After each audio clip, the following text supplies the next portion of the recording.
Actually, Steven called me. We had another project that we were getting ready to go do, and Steven called me to tell me that it was on hold. He was like kind of a stop the presses phone call, and he said, "I just read Scott's new script." He said, "I think it's the best thing Scott's ever written," which is saying a lot. I mean, I did The Informant, and Scott also wrote one of the writers on The Bourne Ultimatum. Like, I've worked with Scott a lot, and I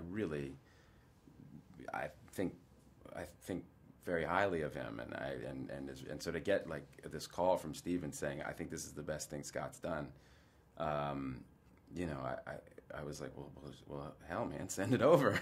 So he sent it over with a note that said, "Read this, then wash your hands," and I read it, and I just loved it. I thought it was a terrific, really exciting, really believable pandemic, thriller. I thought it was just great, and but with this kind of emotional heart to it, and so it was a pretty easy kind of yes for me.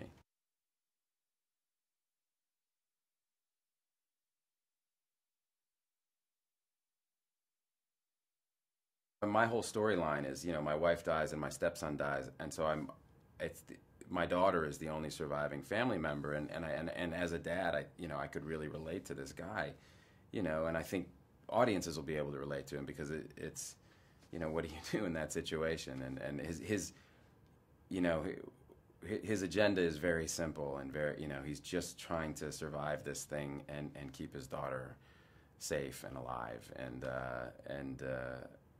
as the world is kind of starting to fall apart around him, it's pretty elemental stuff.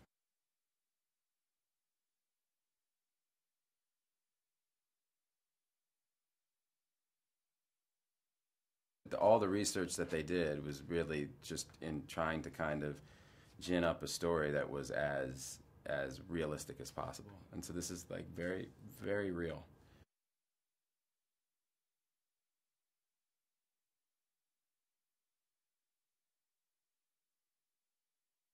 It's my sixth movie with him, and I just I'm anytime I get a chance to work with him, it's really great. He's I learn a ton every time I work with him, but it's also just fun, And he's got the same crew that he works with. It's a really tight knit group, and it's just really fun to go to work. And we work hard, but it's a very satisfying feeling. I mean, with Steven, he shoots on digital, so by the end of the day, he's cutting what you shot that day. And so, like, we would go down to the hotel bar, and they set aside a little room in the back for us. And we'd go and sit down, and it would be Scott and Steven and Greg Jacobs and Stacy and Schamberg, like the producers. And we'd sit down and kind of shoot the breeze while Steven put his headphones on and started working on his laptop, and we'd talk for a little while, and about an hour later Steven would go, "Okay," and he'd pull his headphones off and he'd turn the computer around and he'd show us the cut scene that we'd done that day. So it's really a luxury as an actor. You always know what movie you're in. Nothing's a surprise to you. You're a part of the decision-making process. He gives you enough information so that you can really do your best stuff.